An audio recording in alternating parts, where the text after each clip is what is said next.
Hello, creatives, community, and kind folks. Today we go back to an oldie but goodie on this channel where each day is its own theme. And today we're going to talk about monsters. Of course, Monster Monday has been a classic, not just on my channel, but everywhere. But we're going to talk about monster origins and how we can use those to better our tabletop role-playing world-building experiences and maybe look a little bit deeper. So guys, stick around. You won't be disappointed.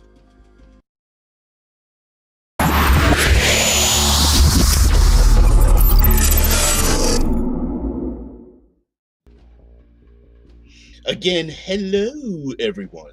Welcome to this Monster Mash, and this is when we take a look at many times classic fantasy monsters. Now, monsters mean everything from NPCs to adversaries, everyone standing in the way of our player characters. And when we get into world building, and listen, this is a great place if you suffer from a world builder syndrome. It's a great place to stop by and to at least commensurate with those who suffer from the same affliction. Many times we get into a rut. Things become very commonplace in fantasy gaming and science fiction and such, which, by the way, we won't be forgetting about the science fiction part of this. Future Fridays are going to come back, and I also want to give a shout out to many of the creators that I've worked with and projects that I've worked on. So during this week, we're gonna delve into that as well. But today, this Monster Mash Monday, we're going to just talk about monster origins and maybe mashing up some origins. Classic origins we've used and seen, and tropes we've seen plenty of times in fantasy. It kind of flips on its head a little bit. So first, let's get on the same page. What do we think about monster origins? Well, there are many classic origins that are used not only within the fantasy tabletop role-playing experience, but in mythology itself. And a lot of times, there's one trope that in many ways, we kind of eye roll, and that's the trope of, a wizard or an accident created this monster, and then there's just like no explanation after that. It's like it ran from a lab, it was created by an accident, it was the aftermath of a wizard or an alchemist or apothecary, or I don't know what's some A names, artificer or something like that. Hey, hello, good morning, everyone. Good afternoon, and etc. And a lot of times that's like the comic book version of superheroes and supervillains. Like, they're just a mutant, right? It's like, well, we couldn't think of a good reason for this thing to exist, so it was an ancient accident and it got loose. Now, there are other origins as well, whether they are mythological ones. The classic curse, vampires, werewolves kind of fall into that. Blood curses, disease curses. Semi in modern parlance, we've kind of moved from ancient curses over to more genetic, biological, where vampires and werewolves have a blood transfusion style origin rather than a wicked witch or hag or something cursing a family bloodline. Yeah, exactly, right. Yeah, blame the wizards, believe the witches alone, right? Yeah. And those are really common, but I think we can get a little deeper in that, or at least get some nuance. And then the origin itself, using a bit of my OSR origins, the origin itself not only tells us about the adversary, the monster's motivations, but also, if we want to break it down and narrow it down and focus it a little bit, we may even find out, like, when the dice hit the table, what their goal is. Will they strike at the cleric first? Do they sneak up or jump on the weakest member? Do they always jump at the party from behind, trying to attack them or scare them, or do they attack in mass? Are they intelligent or not? What happens if the PCs retreat into another region? Do they go back to where they came from? Do they alert their allies? A lot of times we can get that information, especially back in the OSR. We knew how to prepare ourselves for the next onslaught of the next type of monsters we would encounter, whether they were ghosts or otherworldly creatures or automatons or undead, etc., etc. Yeah. Yep. Yeah, talking about night hags, children of Baba Yaga, whatever it was, came out of the cauldron, and and the nasty drinking from the teat of the hag and drinking the hag's milk and stuff. Yeah, there's a little bit of that in there too. The best kind of monsters that don't make sense. Castle full of orcs, and suddenly there's a displacer beast. Yep. Graveyard full of zombies, suddenly a rust monster shows up. Those were those. You know what? I wonder if that's like our over canonizing a thing. Like, did that really happen in those old adventures, or is that a trope that came about from the assumption of the adventures and how they were made or not? I don't remember. I mean, you'd have to go back and actually page through some of those old adventures, but no. Yeah, seems like half the old school D&D monsters are explained away by Mad Wizard's creation, and not even really like a good reason for it, right? Like I mean, I get the whole gelatinous cube thing. Yeah.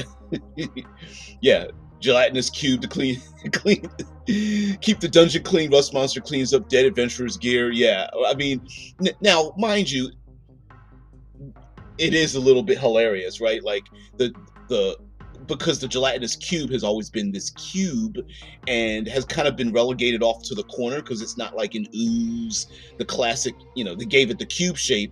And and there's some funny comics that have been created because of like it was the mimic, the rust monster, and the gelatinous cube go on an adventure. I don't remember the name of it, of the comic strip, but it's pretty hilarious. Yeah. And Monster Origin and Monster Ecology, first of all, not only were they very fun to read back in the olden days, I remember reading those out of the Dragon magazine. I know there were other magazines. I know there was a Dungeon magazine and maybe another one called Dragon's Lair, if I can remember. But the ecologies were really cool too, because you did get a sense of what is the natural behavior of this thing, where did it come from, and what does it want. I liken it to spiders and the wampa in the wampa's lair, sticking the ankles and calves of his unconscious prey up into this frozen ceiling to lick on the human popsicle stick later on, not realizing that this person would become a Jedi Knight. And sorry, Wampa, want right? But you do get an idea of where this thing is coming from. So let's start to talk about some of these origins. Of course, you guys always make this place funny. The trouble is when you start reading Monster Manual 2 as a little kid and don't understand monster ecologies. Oh man, hold on.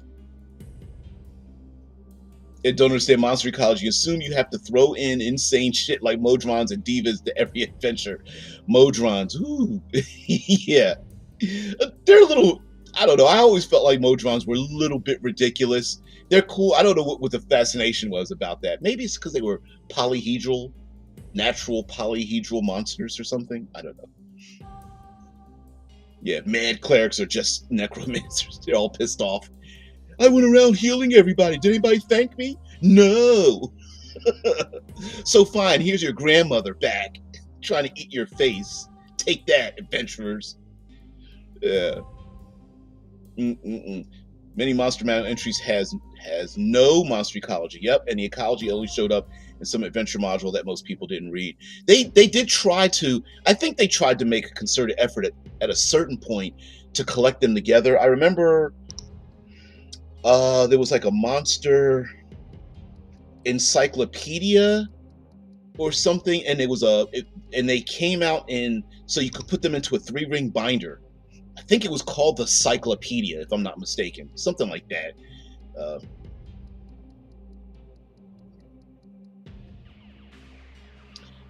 I think I'm pretty sure there were a number of like humanoid races that were like Mad Wizard creations or something like that.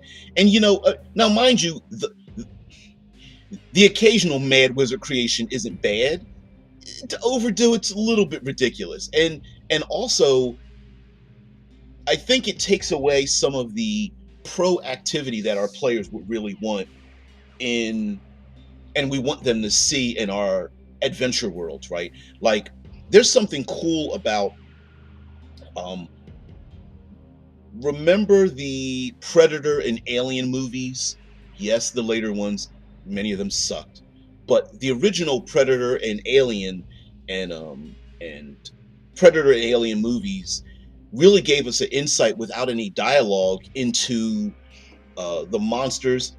Yes, the Prometheus movie and some of the subsequent Alien movies tried to kind of give us a little insight into their origins, but even so, as the Prometheus movie was banned in terms of explaining the xenomorph, kind of cool to have alien zealots, acolytes, monks, uh, semi-technological drinking. I don't know, something that discorporates their own DNA, and we think it's the beginning of how humanity became out there, and the, um, were they let loose to destroy all the machinations of this splinter group of I mean, that's really good. That's a really good origin for the origins of sentient life on Earth, and why the xenomorph exists in the first place. You know, kind of cool. I like those things. Uh, You're wrong, says, I mean, that was the standard Tolkien trope, which gave a lot of inspiration. Many of the monsters in Lord of the Rings were created by some ancient evil. Yeah, and it also, and mind you, there's nothing. The Monstrous Compendium. Thank you there. Oh, Dead Man. Yeah, it's been a little while since you've poked your head out there, but yeah, but the Monstrous Compendium. That was a 3-ring binder, I believe it was. It was. Um,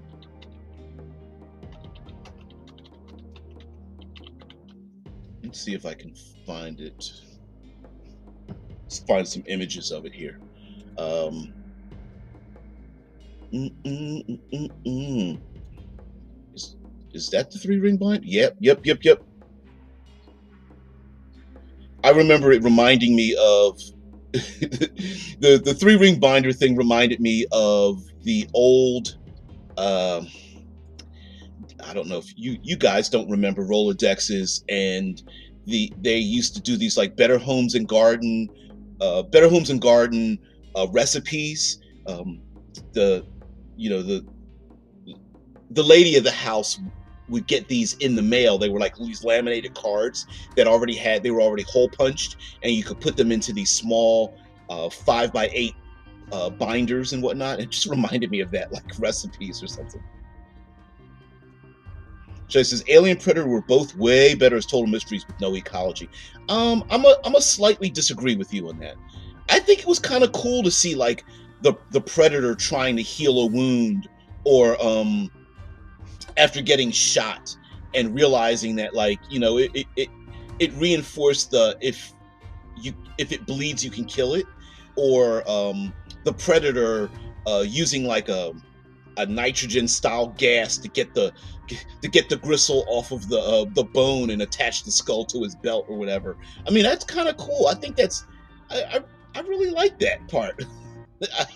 I don't know, that's to me. Now mind you, they didn't, again, there was no dialogue, so you didn't have any context to it, so we as the viewer were picking up on it, and I like that.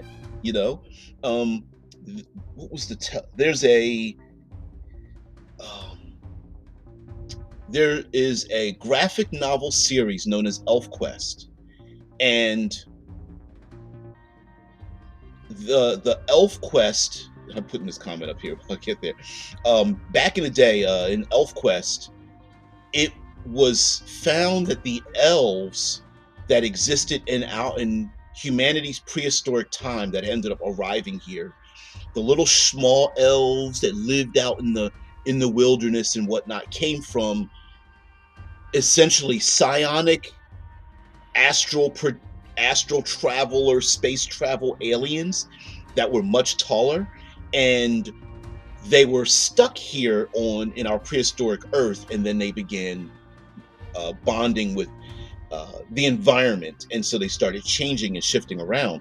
And it did have a background and origin of these elves came from, they were otherworldly. They literally came from a castle that traveled through the astral plane, and they had these small orcs or trolls that were their like biological servants and whatnot. And then unfortunately they tried to get into the head of prehistoric humans, and then got their faces smashed in, and that didn't work out too well for them. But what an interesting story for them to be like refugees in this pseudo prehistoric world of small little elves bonding with wolves and whatnot, and then the stories that they tell, and you know, creatures that come from other worlds, ancient curses and things like that. Now, mind you, there is a good reason for the it came from evil, because that does alleviate a lot of the problematic issues of like shooting a bunch of stormtroopers and finding out that they had families and kids, and not feeling guilty about it. There's nothing wrong with adding that into your world. Uh, it's just a matter of like it's difficult to blend both nuance and free will along with, well, they just happen to be all evil. And we see that argument happening in the tabletop role playing community. But yeah. Prometheus was entertaining to watch, but they came from the black goo bioweapon explanation was a letdown. Yeah, a little bit. I think they could have made it.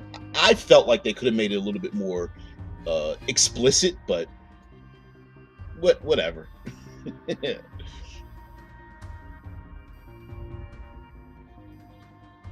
Yep, Predator blood is also a great plot device since it's invisible most of the movie.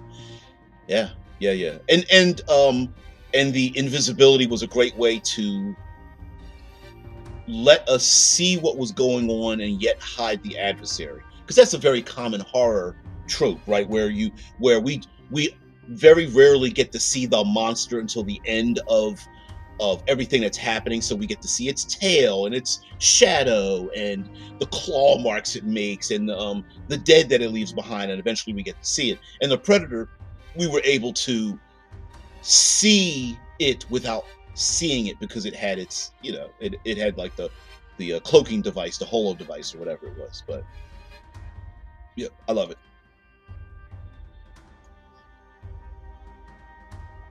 Yeah, the Predator stuff you're talking about was cool, or actually what I was talking about was cool. What sucks is when they try to explain where the Predator came from, that's stupid, right? And start to normalize this monster that's supposed to be a mystery. Right, exactly.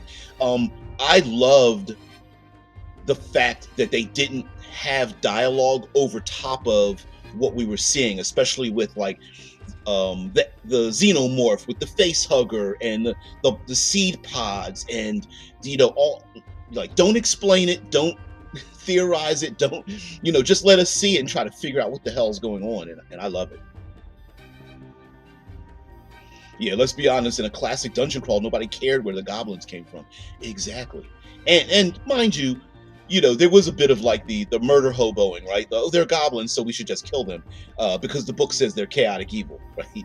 And maybe one day we might even talk about that, like how do we balance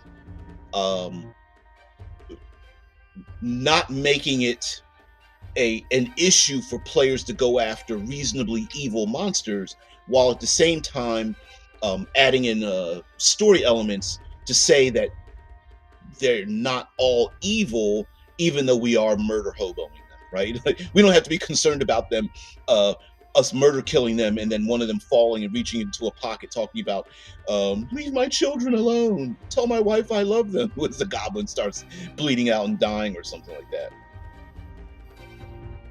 Astral plane. Are you talking about the Githyanki? Well, there's a lot of things that live on the astral plane other than the Githyanki, but yeah, the Githyanki, Githziri, Illithids, etc., etc. Yeah, but there's a lot of it. Such a modern take on roleplay to need everything to have a culture and backstory. Well, that's the side effect of wanting.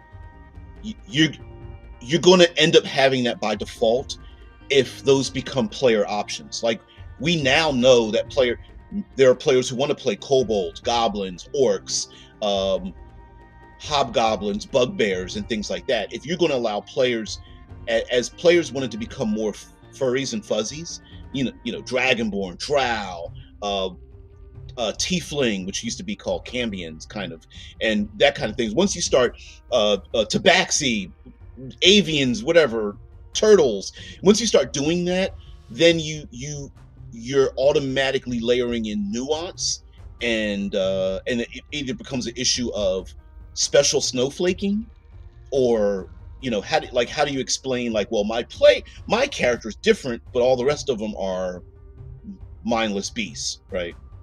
And you get into that issue, you know, and then it's like, and you get into eye roll, like, right, Dritz Duerden is the only good drow. All the rest of them are just pure evil. Yeah. Speaking of elves and trolls, Warcraft has the elves also being an evolutionary branch off from the trolls. Yeah. I don't know much about the origins of World of Warcraft, but and mind you, talking about something from the 80s like ElfQuest, our main characters in that story had no idea about their origins, and truly did not have a reflection of the origin they came from. But having an origin does lend one, like human beings who love to have it's like an unconscious intrinsic desire to know where we come from, and what group we belong to, what factions we belong to, what our history is, what our foods and things of that nature. If we're sentient, we have to have that desire. And when you threaten our history and our culture and our art and our language, we could be pushed. We could be pushed to murderous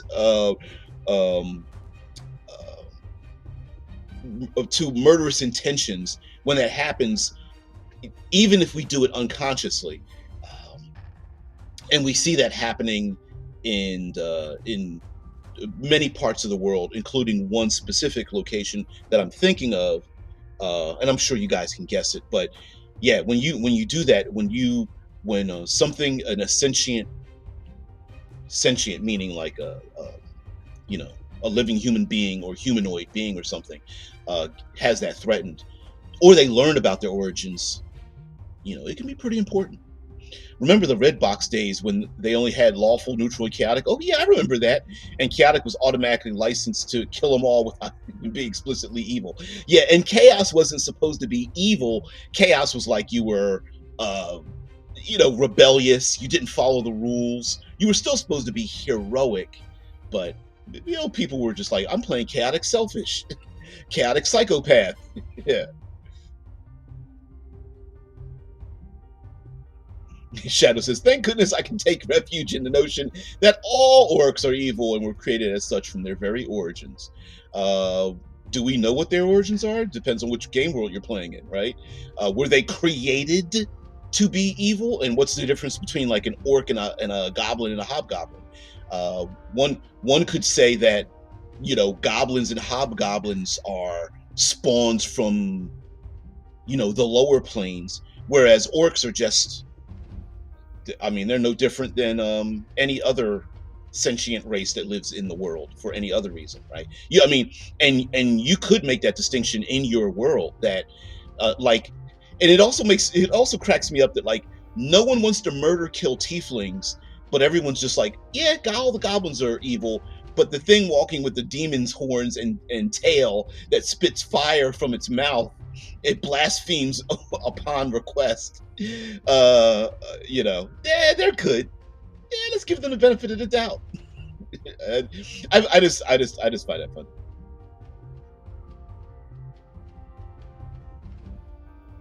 So funny.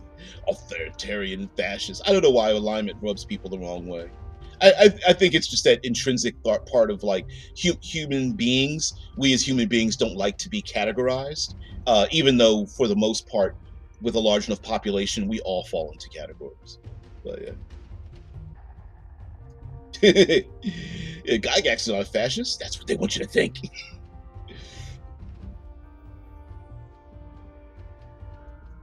Yeah. Yeah, by the way, for the record, there have always been good Drow followers of Elestri, those who rejected Loth. Oh yeah, I know that. There are some people who got really pissed off about the fact that what is it, Menzo Baranzin? I'm butchering the pronunciation, putting an improper emphasis on an incorrect syllable on that one. But yeah, Menzo Boranzin, shit, whatever. That it's not the only Drow city, as there were, some people were just like, that doesn't make any sense. Yeah, good Drow were not something WotC created. It happened long before there was even a company. Yep, because Menzo Boranzin was like settled by like the followers of Loth, and that's how they. And of course, then they went down in the Underdark, and they turned from the pasty white high elves to the darkly skinned dark elves and stuff. That's always been a thing.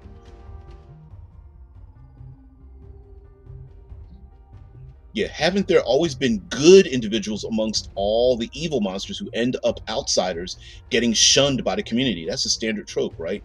Yeah, absolutely. And I'm going too long without even talking about these origins. I agree with that. And as a matter of fact, in the OSR, that was one of the many ways players were able to navigate mega dungeons, because the kobolds, the trolls, your classic humanoid monsters, right? The goblins and such, many of them had their own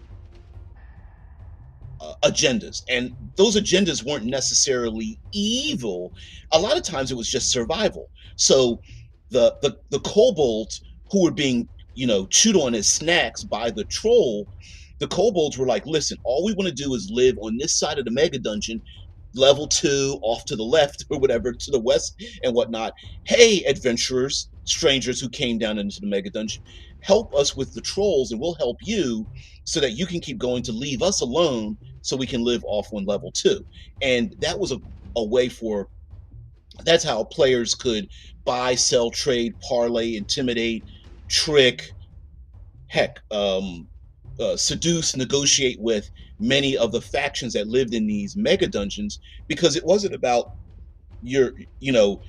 why are my experience points talking to me? I need to murder kill it. It was about gaining the treasure and figuring out how do we navigate around their desires and our desires, and using social dynamics to get what they wanted. So players would, they wouldn't kill the trolls and the goblins and the kobolds and the giants and their lackeys and stuff just because. No. To survive, it was like, no, there's too many of you guys to fight us, but there's a better way to do this, because our experience points are the treasure, not the monsters.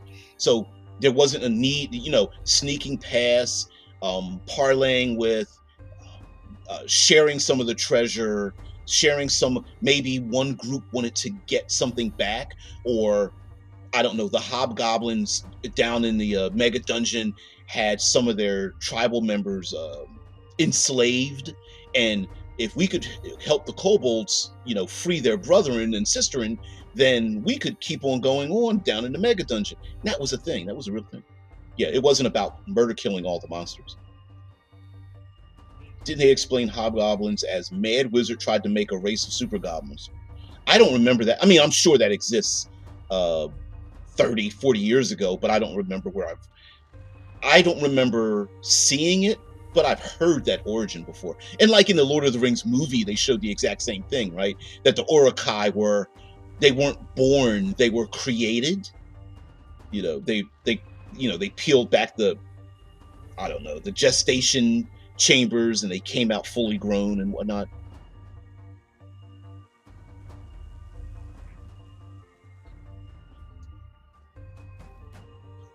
Yeah.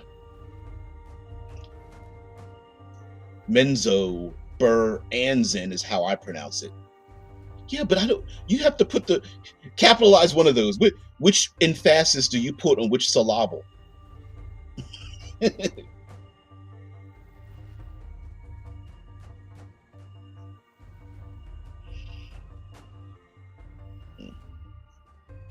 Orcs were crafted from the muck and the mud. They weren't from a sentient race. Yeah, according to that. Yep. They have an evil demigod. Well, that doesn't mean anything, right? Because that would assume, and that's another thing, right? That's a what do you call it? Like, if they were, like I said, it's a side effect of players having a desire to want to play them. If orcs were just supposed to be evil and they were just supposed to be evil orcs, then you technically shouldn't be able to play them as player characters, because then there's no nuance. That doesn't mean anything, though. That's in a modern parlance, and I'm arguing with you because this is where the dichotomy comes from, right? It's like, just because something isn't you doesn't automatically make it to presuppose that it has a behavior. Mind you, this is fantasy, so we get to decide what we want. But that is not the only reason why something could be the way it is, right? So if there is an evil god that created an evil thing, then it's evil. Correct, right? But if we then go, well, my problem with that is, then why are tieflings not the exact same way? And then I can hear the argument, because someone will say, well, they have their own motivations and they have their own thing. And I'm like, yeah, but it's the exact same thing. And I'm like, wait a minute, that doesn't make any sense. Pick one. My thing is pick a side and then stick to that side, right? Like if in your game world, I'm trying to make how can I split the hairs? In your game world, if evil deities and monsters create evil things, and those things are then, by virtue of existing from those things, evil, then let them be evil and monstrous and irredeemable, I guess would be a better way of saying it. Irredeemable. Leave them that way. But if you're going to say that they are redeemable, then I feel like they should be equally redeemable. And if that is the case, then, well, there's an easy way to get around that, right? You don't have to say, well, you're ruining my background, my childhood, because you're changing the always evil things and not making them all evil. Let's take a look around our own histories. We know that all humans are not all evil, but we've got a fuckload of people that even the most pacifists of us are looking at like, could someone else please remove them from this world? And we have those opinions, and all we need to do is look at human society and realize, like, well, those people over there are doing a very are embracing the very nature of the thing that is selfish and harmful and despicable and deviant and whatnot. And then that becomes the culture of that specific sect, like the drow not being naturally evil, but the ones in Menzo Buranzin, whatever the hell, I don't give a shit, right? Many of them can kick rocks. Right? Hey, you decide to live here and you like it, that's kind of the thing. It's like, no, it's pretty easy to go like, yeah, those orcs from the north are pretty horrible. The ones that live in the south, they're cool, but the ones up north, it's like, yeah, you got to stop doing what you're doing. There's someone say, yeah, according to the new books, orcs come south of the border. I don't see why people have a problem with that. It's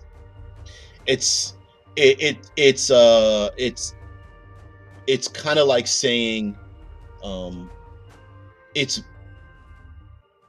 really don't care. Now, mind you, it depends on what kind of game you're playing, but the fact that all humans are better than everything else because everything else is in its own category, I think is pretty horrible. It's like, why even bother keeping that around if it doesn't fit any longer? Dungeons and Dragons is a new game now, and every iteration has always made it a new game in terms of the world that it's in. I don't think the rules fit with what it's trying to do. I can agree with that, but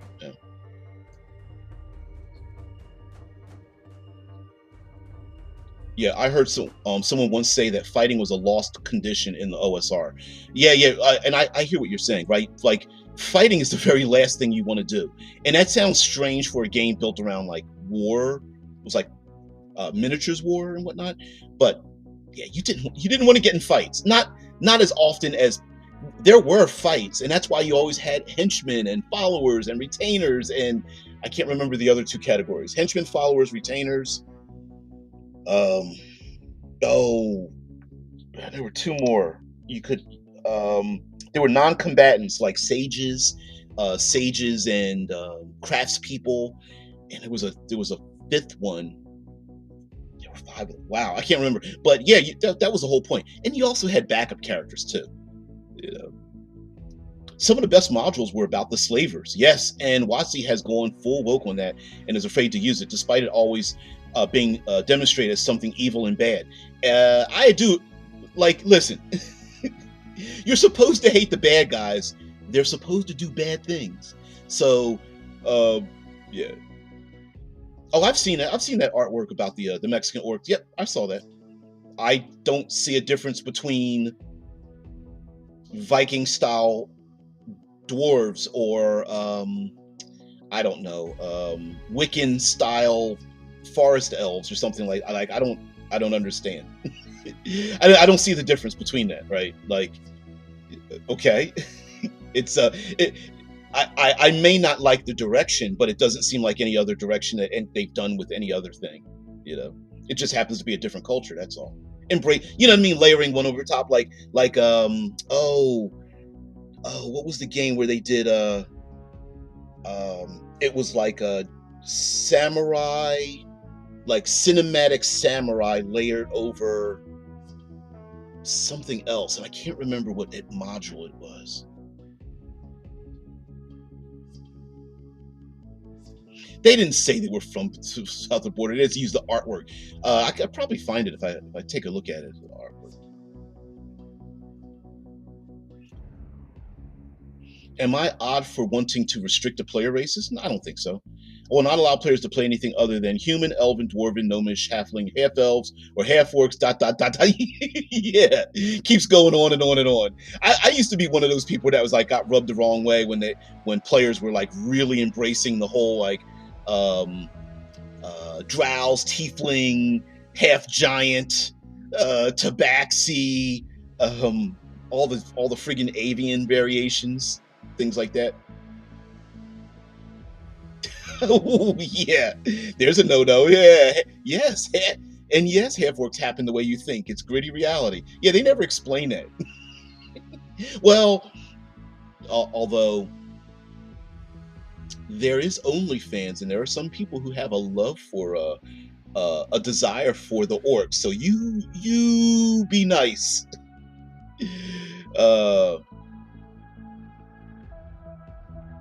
Yeah, slavery is not unique to the 17th to 19th centuries. Oh no, it still exists today.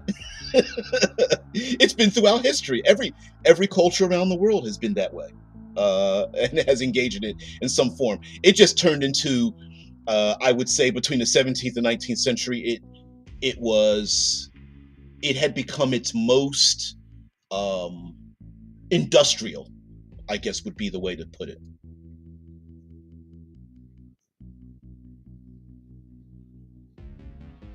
You did it right first. I've heard Bob Salvatore. Yeah, Robert Salvatore and Ed Greenwood pronounce it that way. Menzo Baranzan. Yeah. I think even R.A. Sal sometimes, like, he admittedly, if you hear some of his interviews, that like he pulled names out of his ass and was just like, I don't know. So even sometimes even the creators are just like, whatever. They just shrug and like, it's not. All words are made up. So, and depending from where you come from, it's not incorrect how you pronounce it. So, yeah. Chris Perkins is out, but I think that's more to push the digitization than save the franchise. Yeah, for those who haven't heard, yes, Chris Perkins has done his last book, which is the Dungeon Master's Guide, and I've heard actually great things from the 24 Dungeon Master's Guide.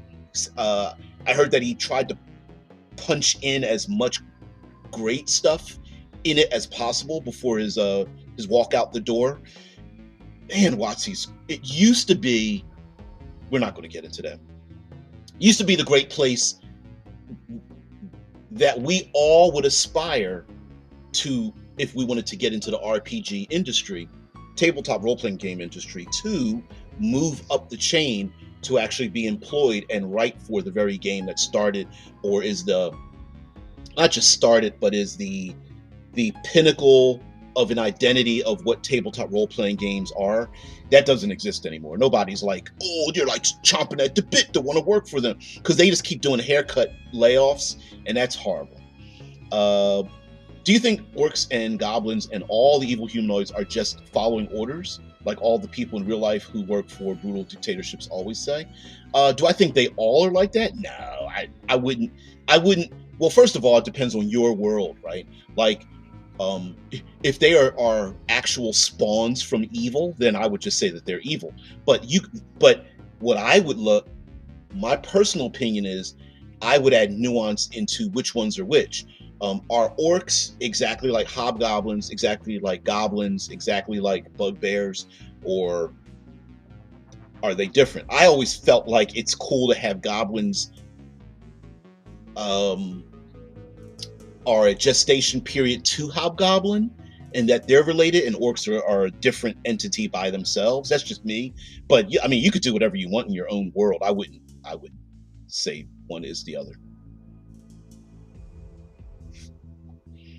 That was not on my Monday morning bingo card. Have you got to talk about justifying xenophobia and bigotry?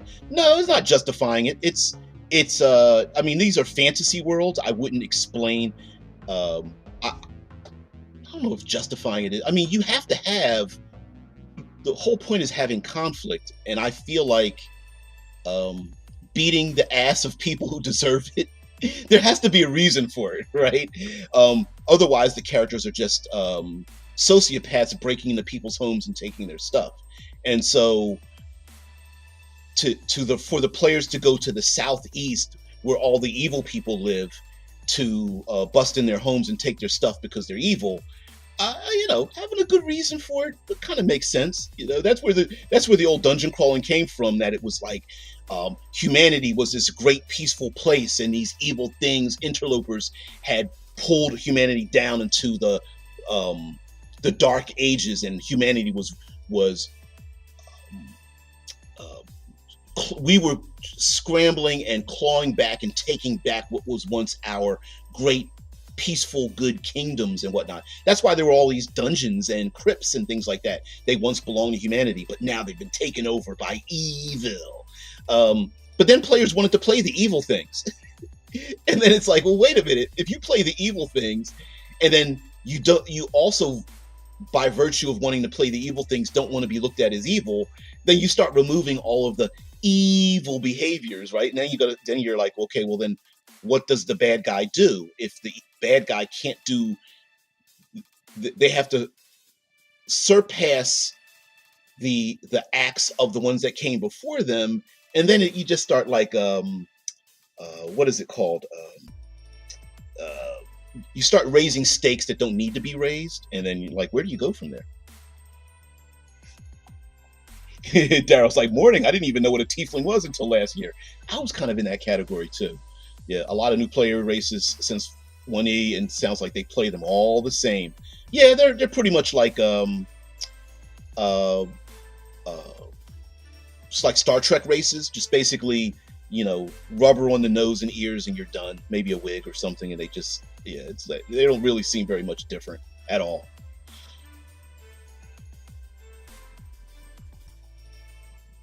Yeah, Death Angel says, I've always rewarded players for finding alternatives to combat. In fact, I would give them more XP for doing that. You know, all they had to really do, and this wasn't done, is write down XP amounts for what you would receive if you hadn't done that.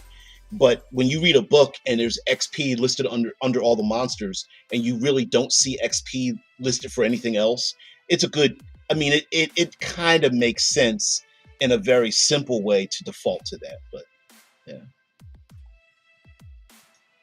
stop.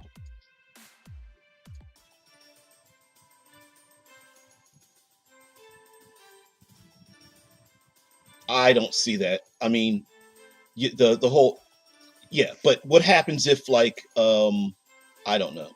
I'm trying to think of something.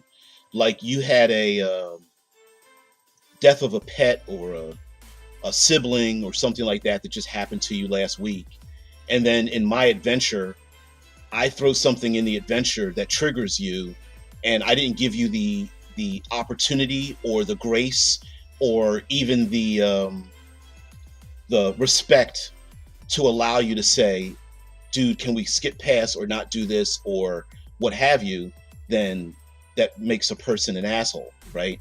So the, you're saying the X card sucks because people should, like, I don't know, toughen up or be with it or whatever like that. But things happen in people's lives, and it doesn't have to be an X card. But you know, we all go through things in life that can pop up when we least expect it, and to not to play a game and have people disrespect you because you're playing a game and real life takes precedent over that, I think is pretty disrespectful. That's just me.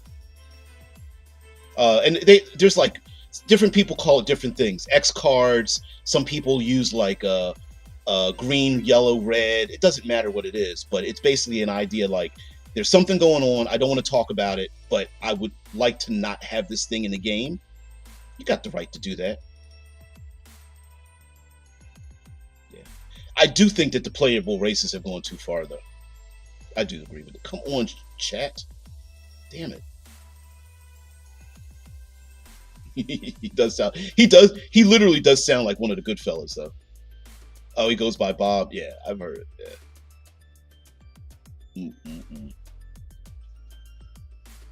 Watsy bashing. I know.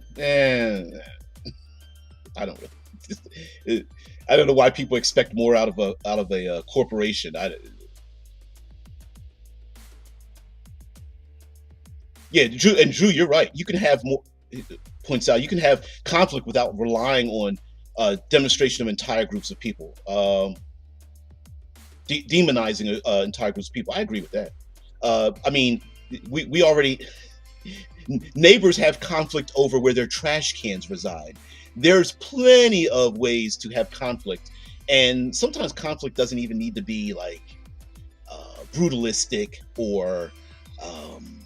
I mean, we you know.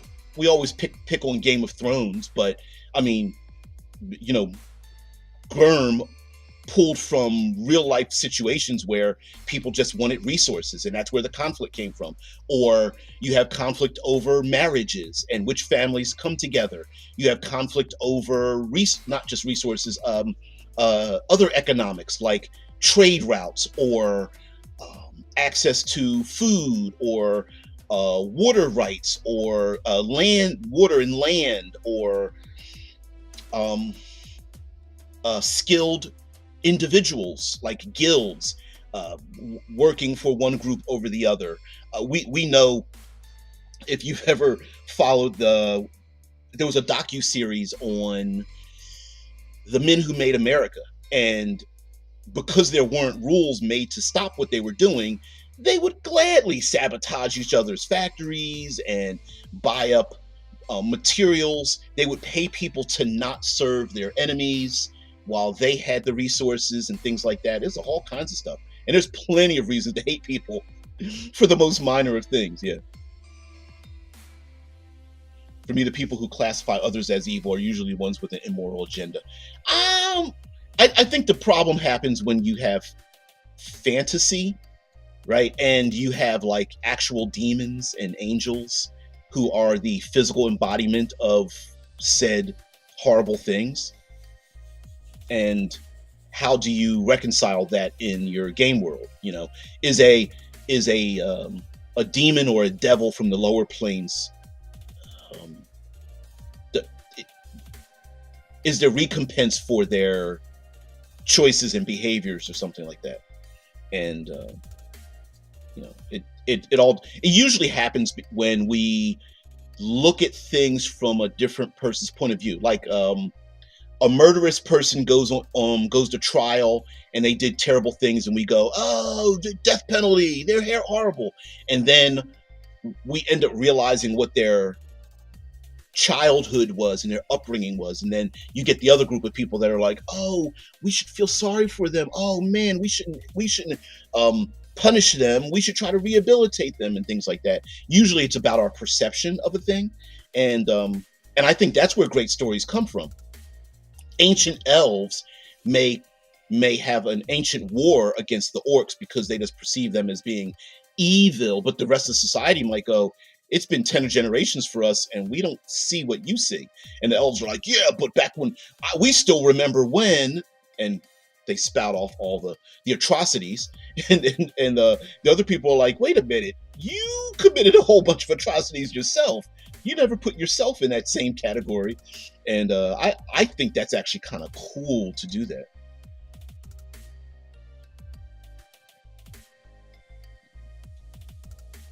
I hear you with the X card, but guess what? There is no mechanic that prevents people from ruining anything. It's not the X card, it's people that do it. So there's no game mechanic, there's no rule in a game, there's no game system, there's no die roll, there's nothing. People going people. That's just it. Now you may get different people to people, but people are going to people, and your a-holes are going to a. That doesn't make any sense, but whatever. Yeah, that's just right. That's just people are going to assholes are going to min-max. Assholes are going to power game. Assholes are going to rules lawyer.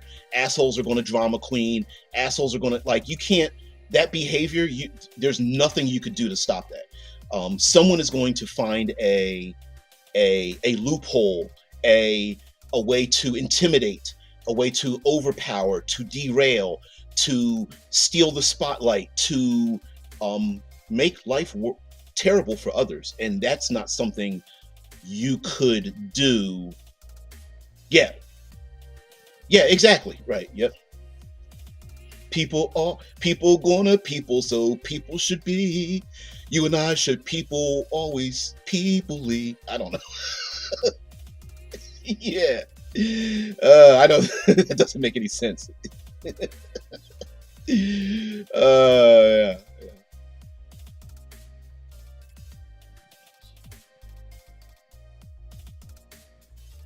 Yeah. My safety tool is always having a huge and upfront and reasonable conversation beforehand. I never used actual tools, but I've always made it clear, like, listen, if something happens or we're going somewhere with this, or especially if you're playing games like horror games, Call of Cthulhu, and a lot of those games, I remember playing an extended. My friends and I played an extended Call of Cthulhu games that were based in the 1920s, and we all played people in Middle America that were considered minority or lesser than during that time period. And so everyone had to, that was the agreement. We all made characters that if you messed around in the Midwest, far west areas, the middle region of the United States, that you would be looked at like a little bit off, yeah. You played one of those, yes. And you could go down a whole category. Immigrant, female, religious affiliations, racial, cultural, all that kind of stuff. We played different people, so, and looked at differently in Middle America. And then we'd end up finding a little pocket, and that the whole point was to complicate our investigations of trying to save the world from Cthulhuoid, Lovecraftian monsters when the world we lived in was terrible. So it was that back and forth. And then we found lots of communities that were like, yeah, we don't really think that way, but we have to go along because other people think that way and things like that. And those are some fun games. Those are fun games, and it got pretty dark too. Yeah,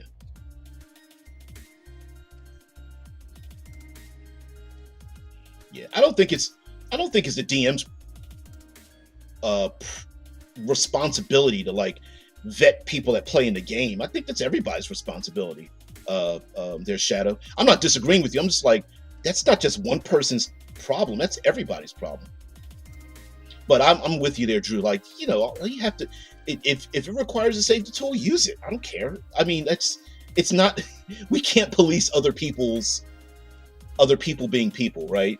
That's like, I don't know how. I don't know why. Like, what was it? The combat wheelchair offended people in the first place. It's like, you you could make the decision to have it in your game or not. Like, why do you care about what other people do? It's really weird. My dad literally thought D&D was a kid's game. Hey, when my reading comprehension jumped to from like grade level to college level and above in 1 year because of role playing games, my mom was just like, yeah.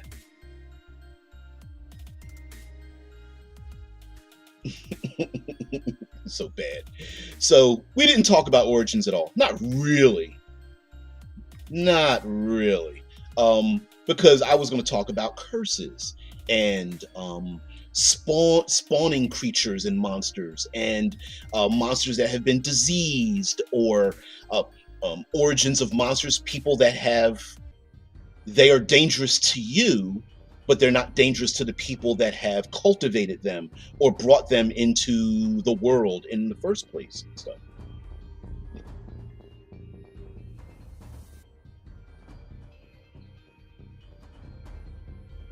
Yeah, Drew's talking about, the mannerisms. But that's that's strange, Shadow, because that's actually what a safety tool is. No one says that you have to like have a specific thing for a specific thing, as long as the people you're playing with understand that, hey, listen, my granddad just passed away, and this thing in this game is triggering me. Do you mind if I bow out the game? Or sorry, but it's just hitting me the wrong way. If they don't have the the the comfort to say, hey guys, and then it not being used against them, you're a sissy or you're a wuss, I don't understand, that kind of thing. Yeah, yeah, yeah. uh Probably when I was I had to be about 10, 11 years old or something. And listen, when you read the list of pole arms from like that, and what was it in the player's handbook? I think it was. Becta Corbins and Glaives, and what the hell does initiative even mean? And I was just like, what is all that? What the hell? I mean, even the names of remember the old days where you had the character classes, and each level of the character class had a different name for it?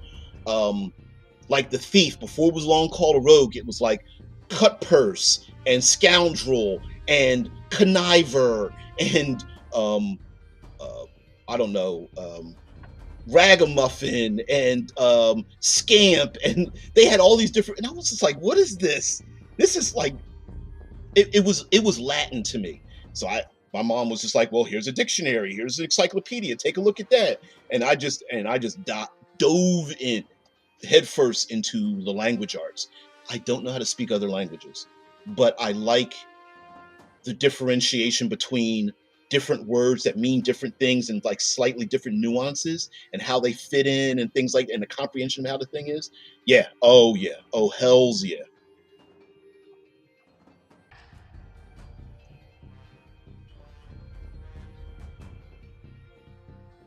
Yeah. Oh yeah. Oh, that's absolutely correct there, Shinobi. Yeah. Safety tools, in which he points out the safety tools have been used by GMs for decades, but they didn't have a name and were part of prep. Exactly. I mean, it like, for example, if you say, hey, I've got this great adventure idea, what do you guys think? And everyone goes, nah, that's a little too that's a little too deep for me. I mean, the same thing could be said for running adventures that have romantic themes, romantic, marital, sexual themes in them, or same for games that have like comedic um, elements or dark fantasy elements and things like that. Some people live that their life. Like if you're like a social worker or like a teacher or a medical professional or something like that, you might not want to play role play. Now it doesn't mean you have to play Dungeons and Dragons, but you could play. There might be some other game you're like, I don't want to have to deal with this at all in my gaming experience. And so there's plenty of games that don't have like death in them because maybe you deal with that in the real life or in your real life, or you have games that have conflict but they don't have battle, right? They have their conflict is more social or it's more investigative or something like that. So yeah, polearm, yeah, Beck to Corbin, Volge, yep, yeah. Maybe the notion of being able to identify French words at a very early, yep, French, Latin, German. um oh, those weapons came from all different places. I was like, what is this? Footpad, yeah, I remember the footpad. I don't remember it being like, damn, you picked out what level it was. Yep, pad, eavesdropper. I don't remember all the names, but there were some fun, really cool names for like each level you went up. You had a different name for what level you went to, and mind you, they came from they weren't symbolic of one thing. They came from around the world. They were just words that they put in order and stuff. But it was fun. It's fun. Yeah.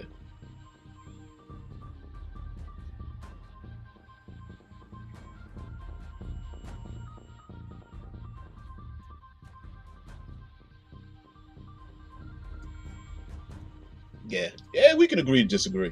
I just think that we live in a day and age where we're getting more and more people into the hobby that are coming in with preconceived notions of what the hobby is like, and now more than ever we have access to live plays. We've got, damn, Brandon Sanderson is an author, and he's bringing in his readers into the role playing game. We've got um, a Critical Role that's brought people into role playing games that would never thought and think that, what is it? The Mercer effect is a thing. I don't know how real it is, but there's a Mercer effect where people are like, well, it's got to be this professional because that's the way I've always seen it, and things like that. And so we have a number of people coming into the community, and we don't have as much of the my cousin taught me how to play.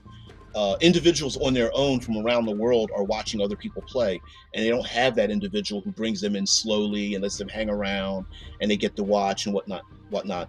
And so um, by codifying some of these things, like players who like to have rules in the game to codify what's the difference between drowning and choking and being strangled and not being able to breathe and poisonous gas and being exhausted and having specific, I'm just pulling it out of my ass, right? Specific rules. There are people who are like, I am socially awkward. How do I get my other socially awkward individuals who I really don't know very well to have us do things in the game and outside of the game that makes it as comfortable for everybody? So yeah, so I don't see what, you know yeah, I don't see what the problem is for other people, right? Other people can do whatever they want, including yourself. It's just the thing. Right, exactly. The video is called "The Dark Truth of RPG Safety Tools." Okay, okay.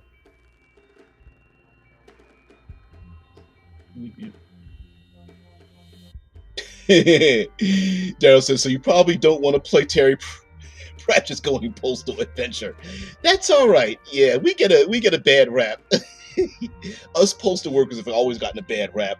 Although statistically, other than I believe Walmart, uh, we're one of the largest employers in the United States, as well as having had probably the most um, um, ex-military individuals as employees as well. I think that has a lot to do with it.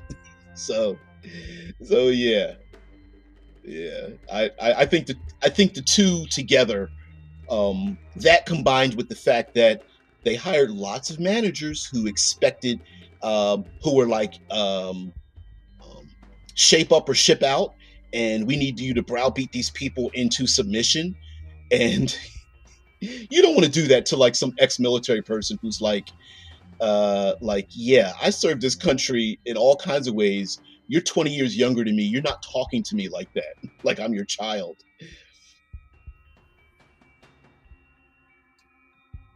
Yeah. I don't know if you could take politics. You can't really take politics out of everything. I think to the hobby I was referencing calling them GM tools makes all the politics out of that. Yeah. Yep, 26-year-old postal clerk myself. 26-year postal clerk myself, an Army vet. Yeah, I'm 32 years letter carrier, Central Ohio. Yeah, yeah, and this, like you said, an Army vet. I, I didn't join the military. I had uncles, things like that, family members, neighbors, and whatnot, military. Yeah, it's the only reason that.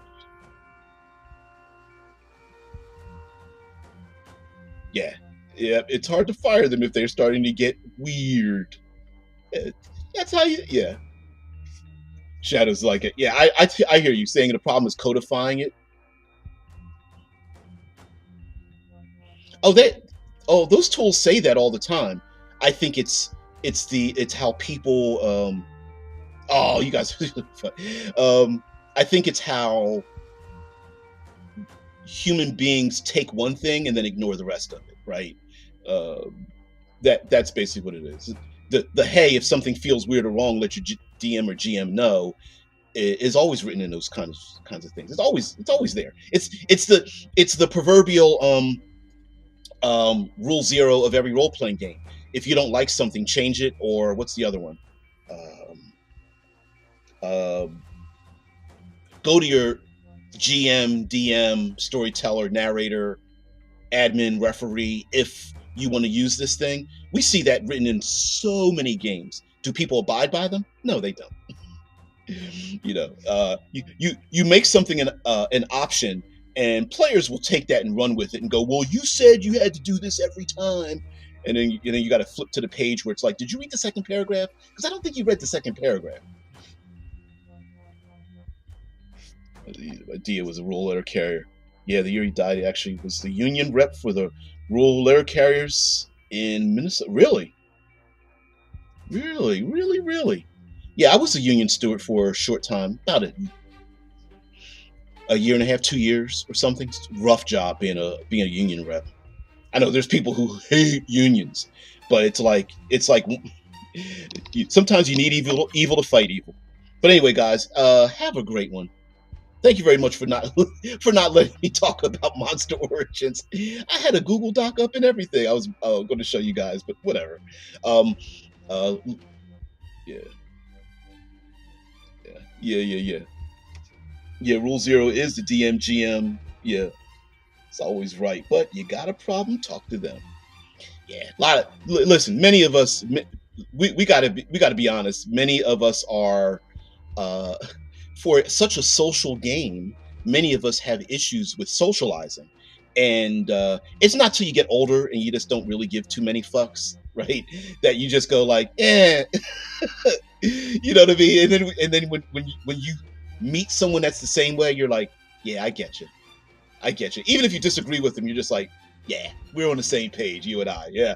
When you're young and awkward, and especially in this day and age where like socializing isn't the norm, it can be difficult to approach someone with a sensitive subject, especially when you're like you feel like bringing it up is going to derail something, but you're actually enjoying what's going on. It's just this one feature that you're like, I had, you know, when I was younger, I went through this thing, and it was like whatever, something happened, and it was a loved one and whatnot. And it's just really triggering me, or something like that. Yeah, yeah. Jeez, that's why I like GM-less games. There's a lot of GM-less games, solo games, GM-less games, games that have, I guess in general we're calling them Oracle generators, where they are. Let's say that there's an individual who represents the person who's corralling the cats, but they're not technically the GM. It's a document or a program or something that allows some form of randomization that takes the choices out of their hands or something. 52, yeah, I'll be 54. Yeah, we could talk about where oozes and puddings and catoblepises, shit, whatever, and displacer beasts and rust monsters and umber hulks and driven monsters come from. Yeah, yeah. Where the hell do they? Yeah, yeah. Where did they come from? Deadman says my mom was the union member who wrote the database used to track who is and who is not a union member. She also said that the union was charging too much in dues, so the union convinced her to retire. That's a thing. Yeah, people hate unions, but they fail to realize that the unions don't usually spawn by themselves. There's usually a need for it, and then absolute power corrupts absolutely. Right? It's that rule. Yeah. I've played as a player, and that's cool, but I live to be a GM, DM, CK. Keeper. I don't remember what that is.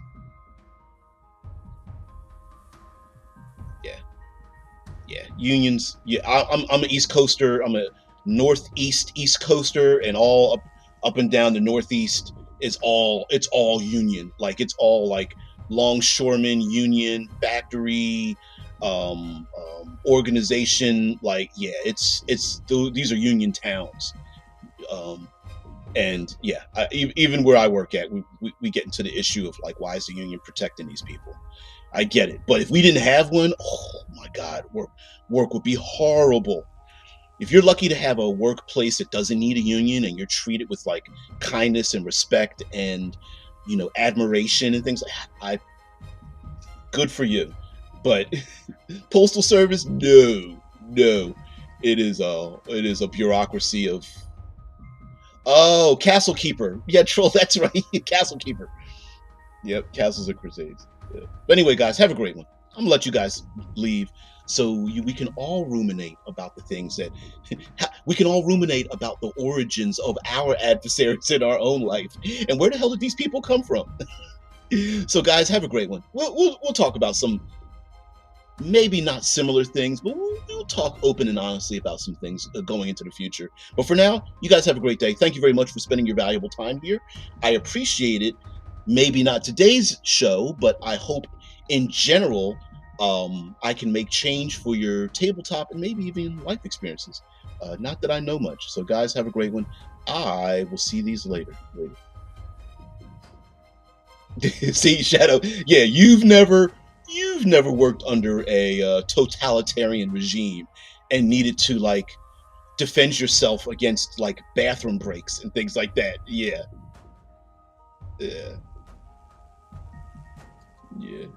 Never needed a union. Yeah. Yeah.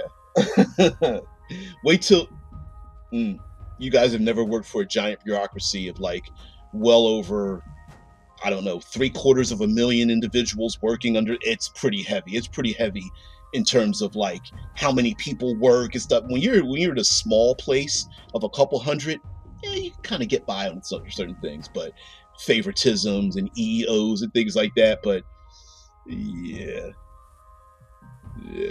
union thing. Shit, I could describe a whole world setting based around unions. and the utopia and the eventual downfall of such a thing.